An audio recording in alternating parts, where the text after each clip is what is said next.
UPSC वालों ये बताओ, क्या सिर्फ तुम लुच्चे लफंगे लोगों को ही अब आईएएस आईपीएस ऑफिसर बना रहे हो क्या? सिर्फ 10 दिनों में इस तरह के मामले आए कि मैंने अपना सर पकड़ लिया। पहले दिल्ली में अमन शर्मा नाम के एक जज ने सुसाइड किया। अपने सुसाइड नोट में उसने लिखा उसकी वाइफ की बहन जो कि आईएएस ऑफिसर है वो लगातार उनके घर में दखल दे रही थी, उसे परेशान कर रही थी। फिर भोपाल से खबर आई कि कैसे वहां पर 50 आईएएस आईपीएस ऑफिसरों ने पहले एक जगह जमीन खरीदी, फिर एक डेवलपमेंट प्रोजेक्ट आने वाला था, जानबूझ के उन्होंने उस जगह उसको मोड़ दिया और रातों रात जमीन के दाम 10 से 12 गुना बढ़ गए।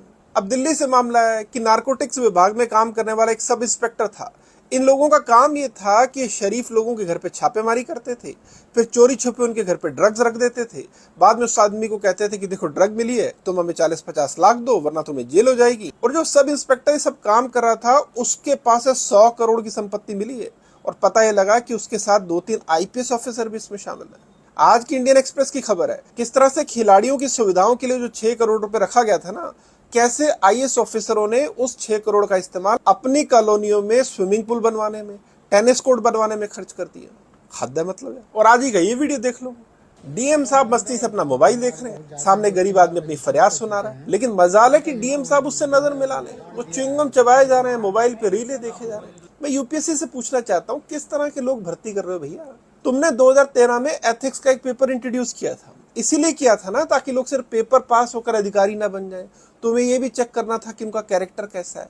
तो इस तरह के कैरेक्टर के लोगों को तुम भर्ती कर रहे हो क्या? मतलब मैं समझता हूँ कि व्यवस्था ही भ्रष्ट होती है, तो कोई आदमी कितना भी शरीफ क्यों ना उस व्यवस्था में आके भ्रष्ट हो जाता है। लेकिन ऐसी कौन सी व्यवस्था है जो आईपीएस अधिकारियों को साजिश करने पर मजबूर कर रही है कि अच्छा आम आदमी के घर पे ड्रग रख देते हैं, फिर उसको ब्लैकमेल करेंगे कि हमें पैसे दो।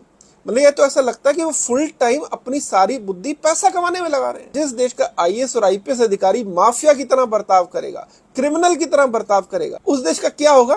और ये कोई अपवाद नहीं है, ये तो सिर्फ मैंने एक हफ्ते के मामले बताए हैं और वो भी वो मामले जो मीडिया में हाईलाइट हुए हैं।